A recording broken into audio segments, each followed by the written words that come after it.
Hey everybody, welcome to the KindFaith podcast. Happy Thanksgiving. I hope you had a great Thanksgiving. I'm sorry I'm not with you, but I love that God's blessed us with this place to worship, and excited to hear what God does this weekend with you.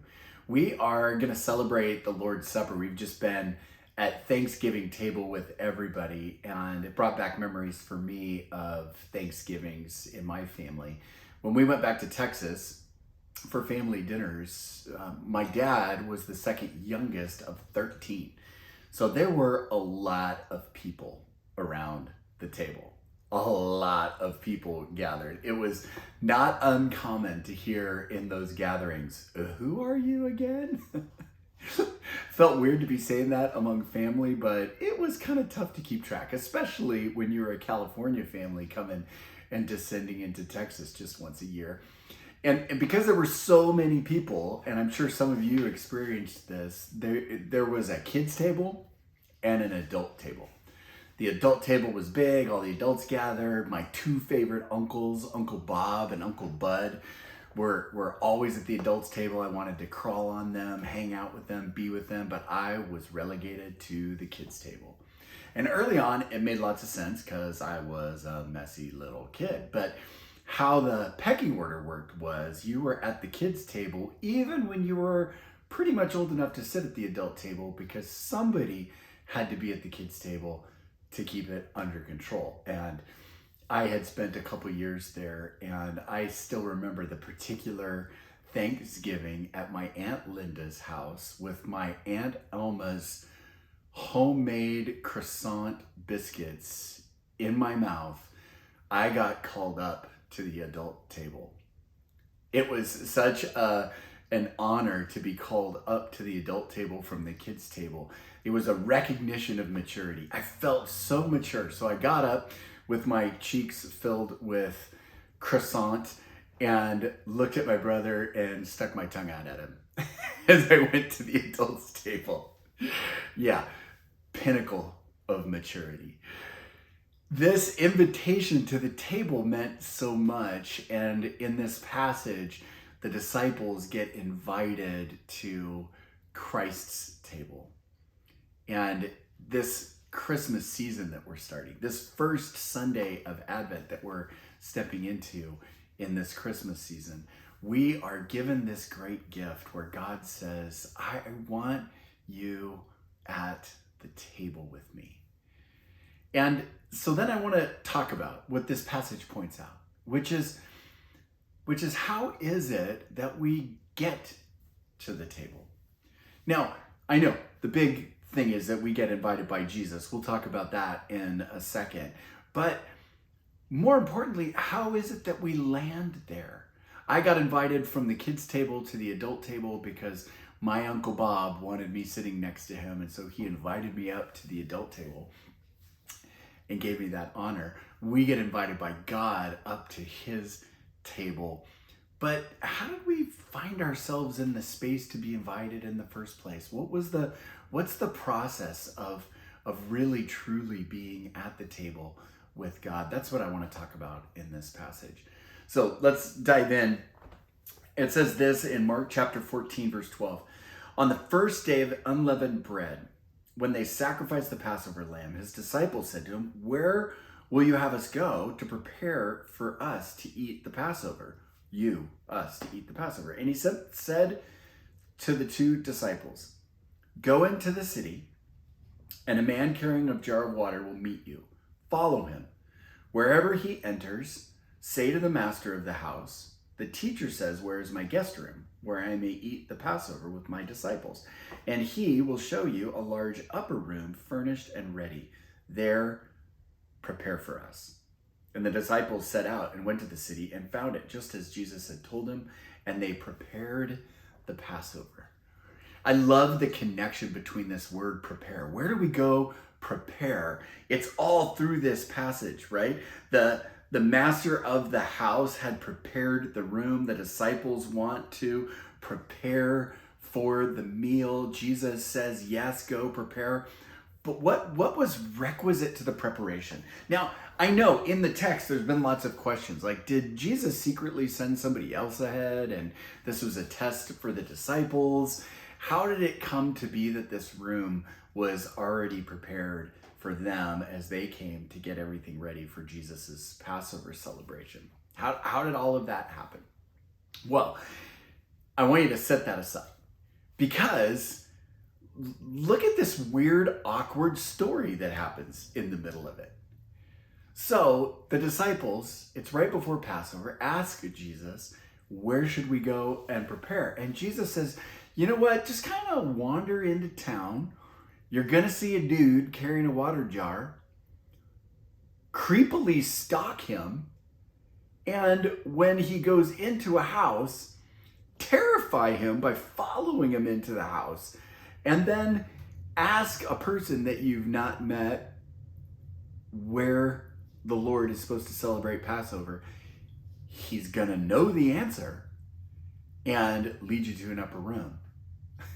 That's just weird. This is awkward for everybody. Am I right? It's not just awkward for the disciples.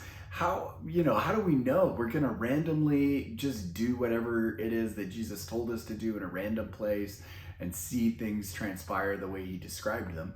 That's a little awkward, but it's awkward for the guy carrying the water jar, right? We don't know his story. He's just carrying a water jar and two guys come up and say, hey, can we follow you? That's odd. What's their intention? What's going on? There is an awkward following that leads the disciples to this Passover meal with Jesus. And that's really the first preparation of our Passover meal celebration with Jesus as we move toward communion in this service and as we celebrate the gift of Christmas. Where is it that you need to awkwardly follow Jesus? You've got a hunch that this is what he has asked you to do.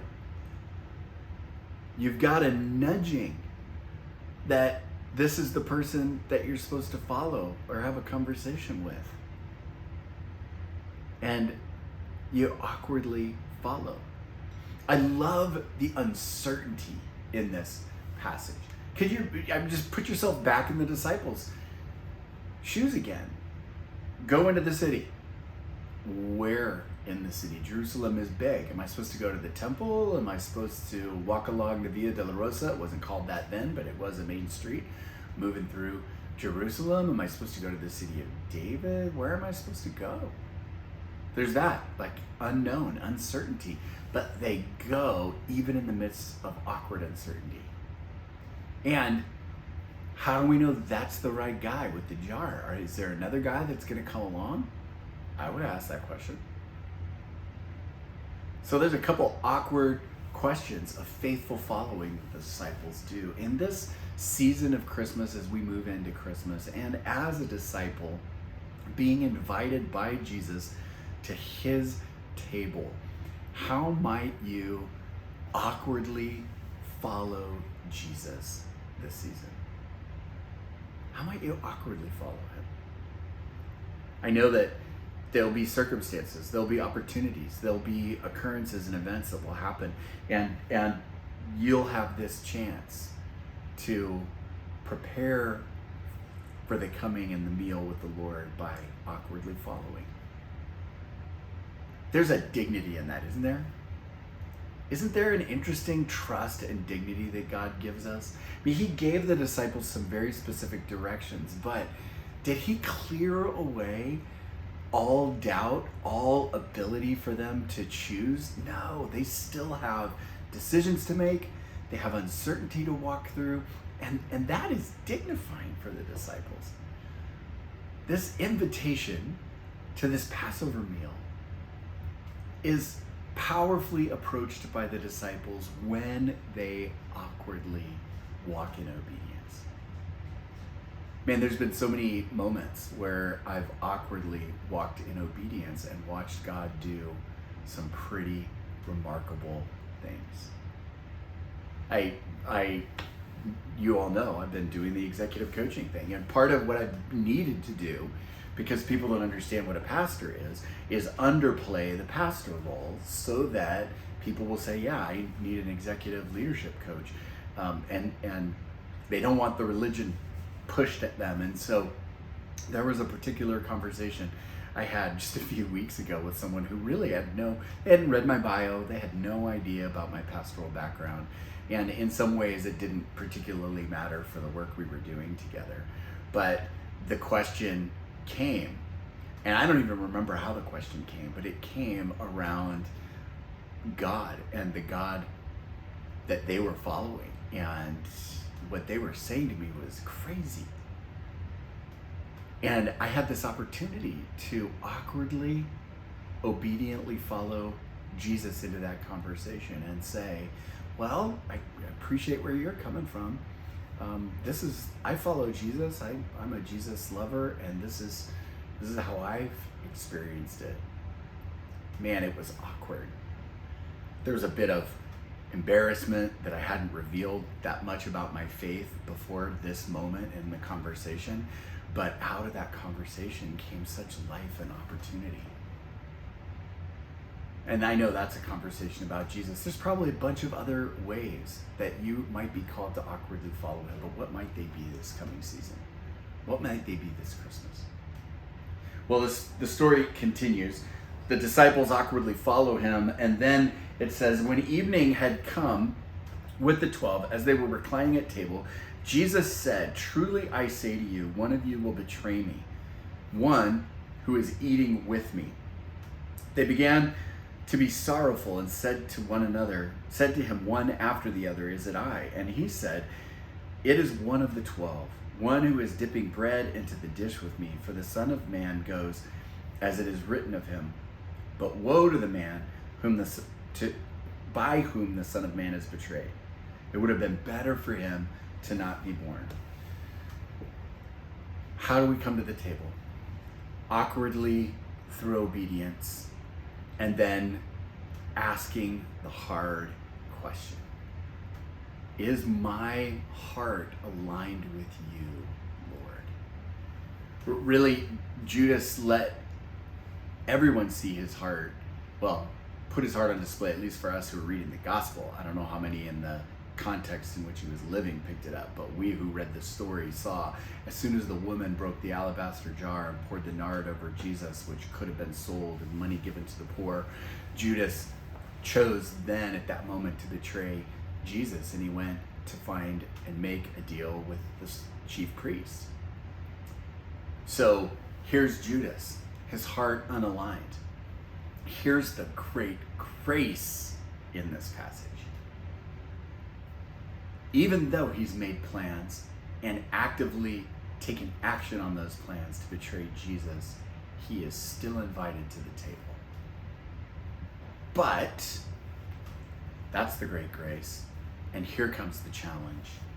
But that meal called to question the alignment of his heart with the heart of God. That is such an important question to ask as we step into this Christmas season and as we move toward the communion table. How aligned is your heart with the things of God?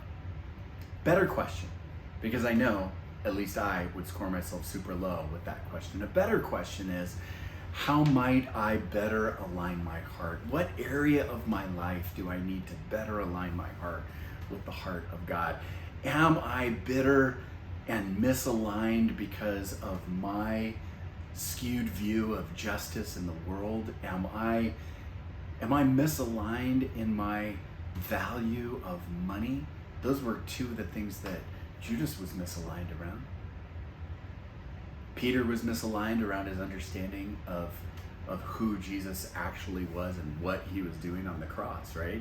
Right after this, in the Garden of Gethsemane, Peter just falls asleep. He doesn't realize that Jesus is marching to his death.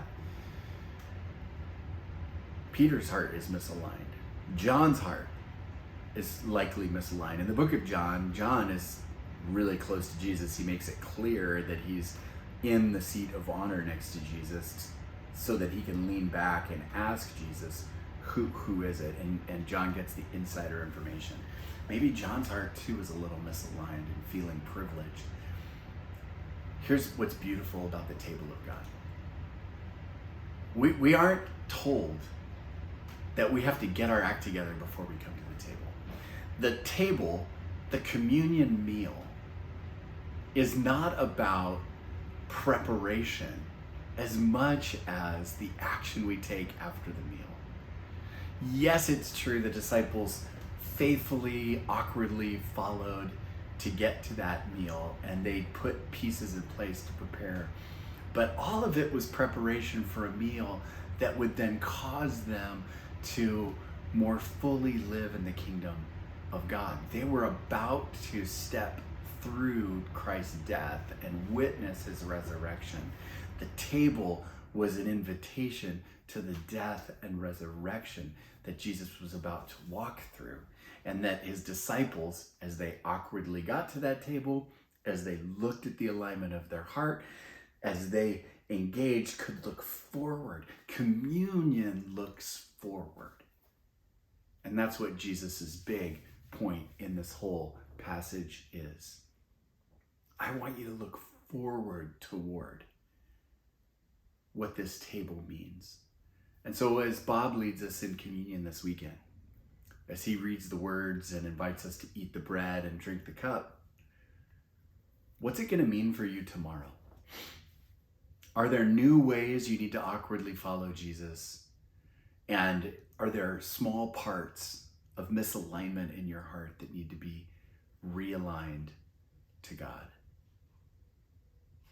I believe that is the real gift of being called up to the table with Jesus. It isn't a statement that we've arrived. When I sat next to my Uncle Bob, I hadn't arrived. I was just a kid. I didn't know how to keep up with the conversation. In fact, I was bored to tears halfway through. But it was setting for me a vision of what could be. And this communion meal where Jesus says, this is my body broken for you and my blood shed for you. It is a table that sets a vision for what our life could be, where we die to ourselves and watch the resurrection power of God at work in us and in the world. Thanksgiving table, Christmas gift, all coming together in this beautiful communion meal. I wish I could be with you to celebrate it, but I'm glad that this family has gathered here to not just celebrate what was, but to look forward to what will be, to live into the vision. God bless you. Have a great weekend.